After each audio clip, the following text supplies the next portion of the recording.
The year was 1953. America's borders were filled with racial tension and uncertainty. The Reverend Billy Graham was sailing uncharted territory when he did the unthinkable. He held a crusade in Chattanooga, Tennessee, where thousands of men, women, and children of all races sat together and worshiped the Lord. But when God looks at you, he doesn't look on the outward appearance. The Bible says he looks upon the heart. He took his fight to end segregation to the streets.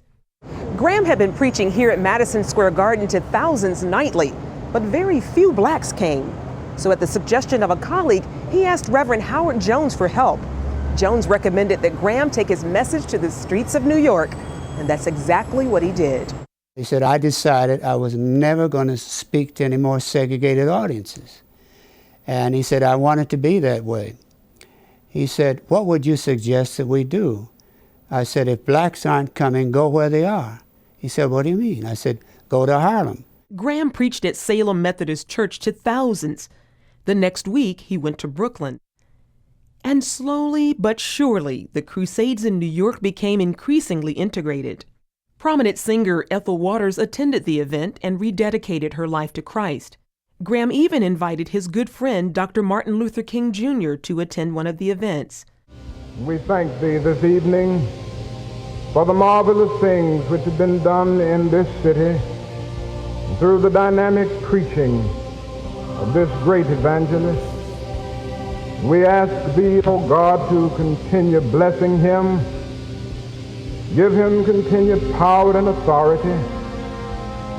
And as we listen to him tonight, grant that our hearts and spirits will be open to the divine inflow. Graham faced a flurry of criticism from both blacks and whites, but that did not deter him. Some whites wanted to know why you would fool around with these people, you know. And some said, if you're going to integrate your team, we will not support you, we will not give you money. So they used all kind of pressures on him. But he said, I don't care. I'm going to stick by my guns. Some of the criticisms were that Mr. Graham was not concerned about the black community and that he didn't speak enough about civil rights. Graham went to Dr. King for advice.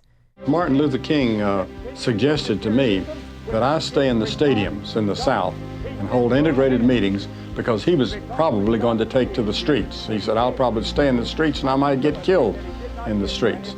But he said, I don't think you ought to, because he said, you will be able to do things I can't do and I can do some things you can't do, but we're after the same objective. And so he did, holding crusades from Arkansas to Alabama. So here we were, with neighborhood after neighborhood after neighborhood in my state on the verge of violence, and yet tens of thousands of black and white Christians there together in a football stadium. And when he issued the call at the end of the message, thousands came down, holding hands, arm in arm, crying.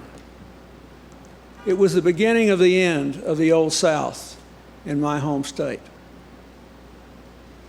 I will never forget it. He even went to South Africa, preaching before an integrated audience in 1973. Man has a will of his own.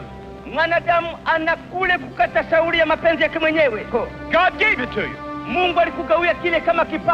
Graham also worked closely with Presidents Eisenhower, Kennedy, Johnson, and Nixon, urging them to ensure equality for all. Then there's the race problem. And this problem, it seems to me, should be put in its proper perspective. It is a world problem. Greater improvement is being made today in America than perhaps any great nation in the history of the world, because we at least are attempting to solve the problem through understanding, through dialogue, through legislation. In the end, Graham's legacy is one that is filled with a message of love, togetherness, and unity.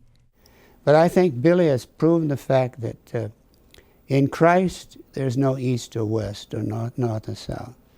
We just love him. Charlene Aaron, CBN News.